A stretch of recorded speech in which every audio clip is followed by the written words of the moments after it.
प्रिय छात्र और छात्राओं, हिंदी साहित्य की ऑनलाइन कक्षा में आपका बहुत बहुत स्वागत है। मैं डॉक्टर मीना गौतम बीए द्वितीय वर्ष की कक्षा ले रही हूँ। बीए द्वितीय वर्ष के रीतिकालीन काव्य के अंतर्गत पिछली कक्षाओं में मैंने केशव दास पर कुछ कक्षाएं ली थी और बिहारी पर।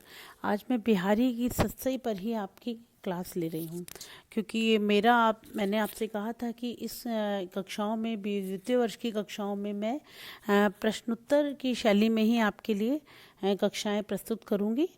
तो आज जो मैं चर्चा करने जा रही हूँ, जो प्रश्न आपको अक्सर पूछा जाता है कि सत्सई की परंपरा में बिहारी सत्सई का स्थान और महत्व निर्धारित कीजिए।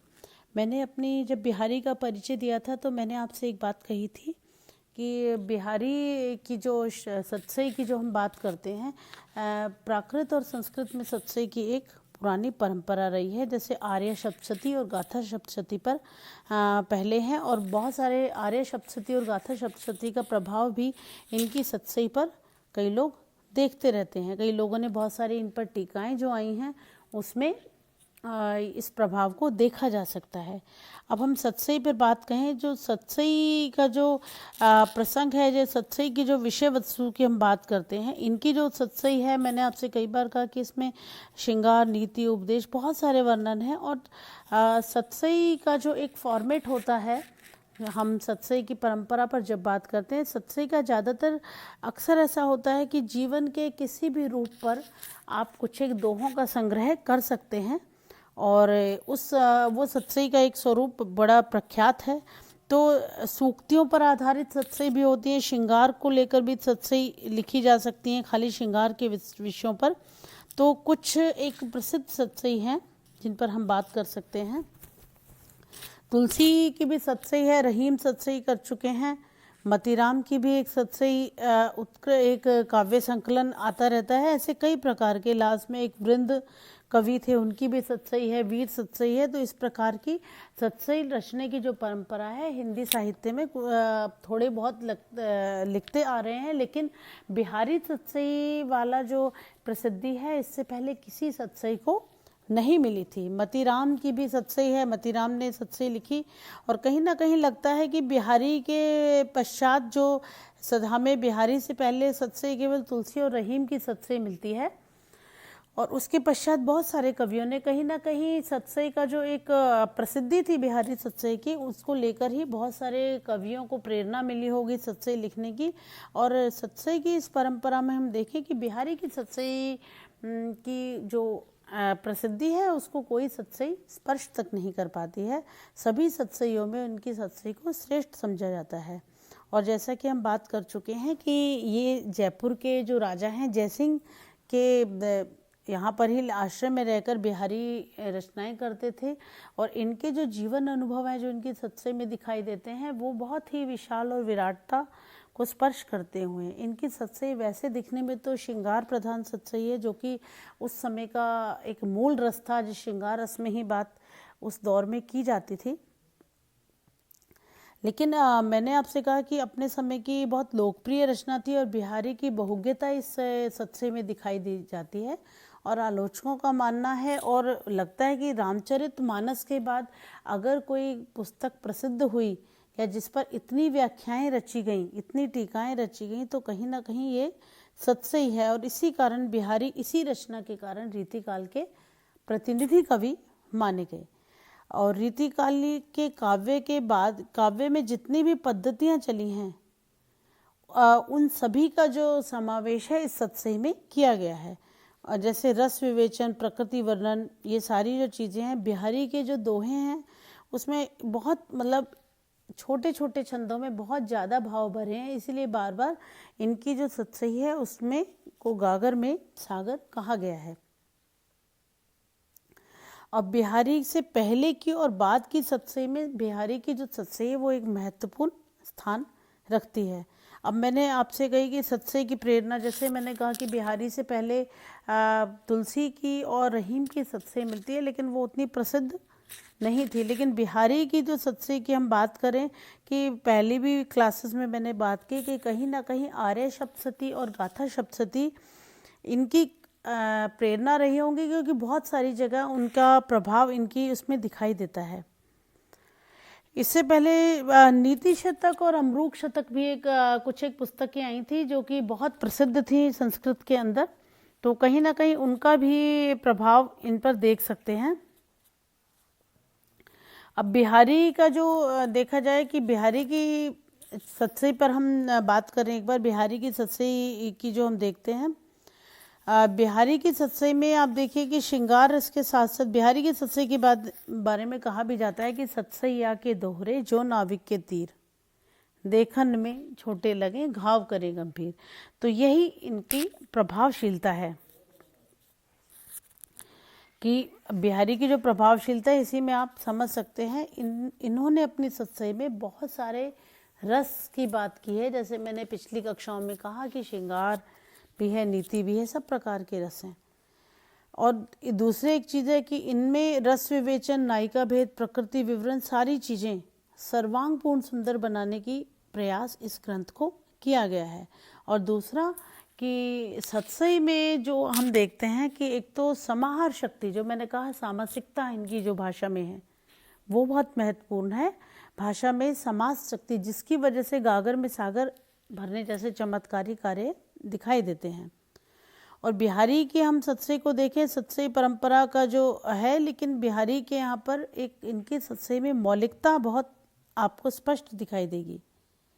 मौलिकता के साथ साथ इनकी सतसई के दोहों की अर्थवत्ता जो और आपको ग्रंथों में नहीं दिखाई देगी, और इनके भावों की जो गंभीरता है, शैली की जो मौलिकता है, वो सबसे ज़्यादा लोकप्रिय हुई है। और एक और महत्वपूर्ण बात है कि इनकी सतसई का अनुवाद कई भाषाओं में हुई, और इसलिए कहीं ना कहीं व्याख्या इसकी और कई व्याख्याएं जो सामने आई, तो इसलिए बिहारी की जो सतसई है, जितनी भी हम सतसई परंपरा के और ग्रंथ देखते हैं उनमें एक महत्वपूर्ण कृति है।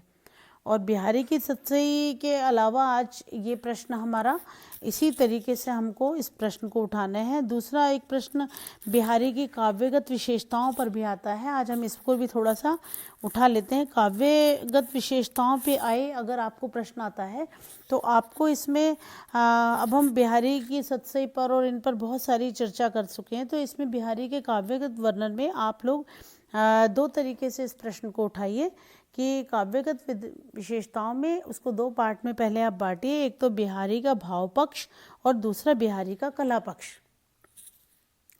जब आप इस प्रश्न को करें तो बिहारी का जब जैसे भाव पक्ष आता है तो भाव पक्ष में आप उनके सौंदर्य चित्रण को डाल सकते हैं। पहली चीज, बिहारी ने किस प्रकार का सौंदर्य चित्रण और श्रृंगार के पद उसके अंदर आएंगे, जिसमें संयोग श्रृंगार में आप कहत नटत रीजत सीजत खीजत वाले पद को डाल सकते हैं और सौंदर्य वर्णन की बात करेंगे। अब फिर उसके बाद में सौंदर्य वर्णन में श्रृंगार के संयोग श्रृंगार के पद होंगे, और फिर उसके बाद में उसका आप जो दूसरा पॉइंट बनाएंगे वियोग श्रृंगार।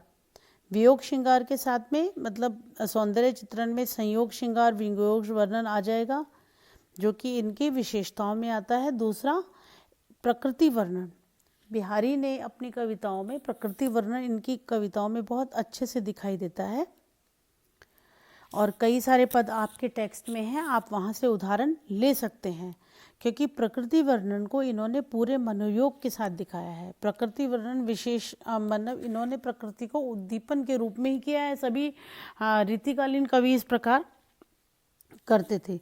वसंत के मौसम पर इनके कुछ एक दोहे हैं जिनको आप वर्णन कर सकते हैं। दूसरा, इनकी जब हम काव्यगत विशेषताएं करेंगे और हम भाव पक्ष की बात करेंगे, उसमें भक्ति और नीति के पदों को डालेंगे। भक्ति और नीति पर हम पहले बात कर चुके हैं।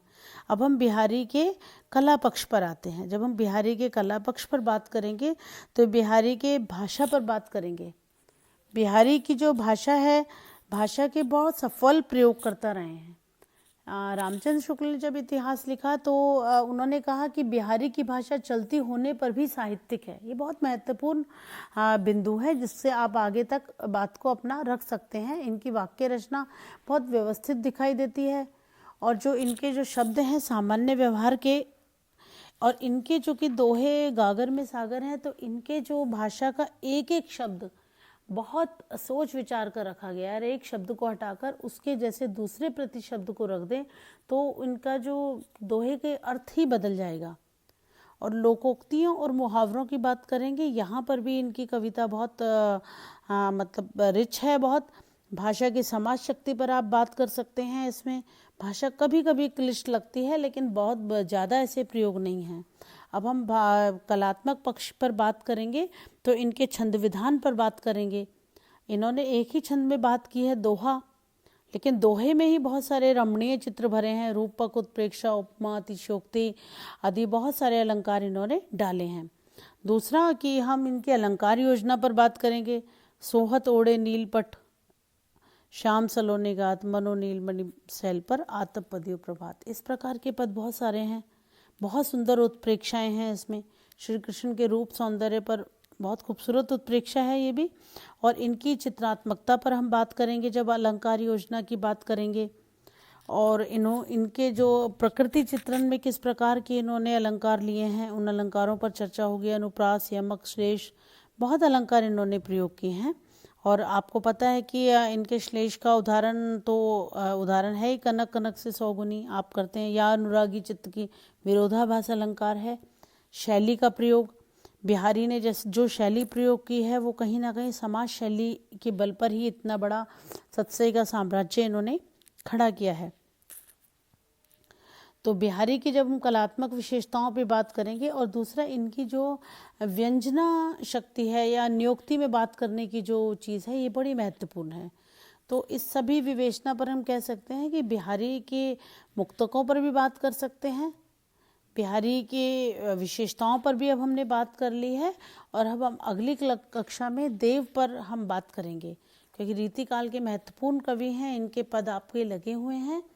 आज के लिए इतना ही, धन्यवाद।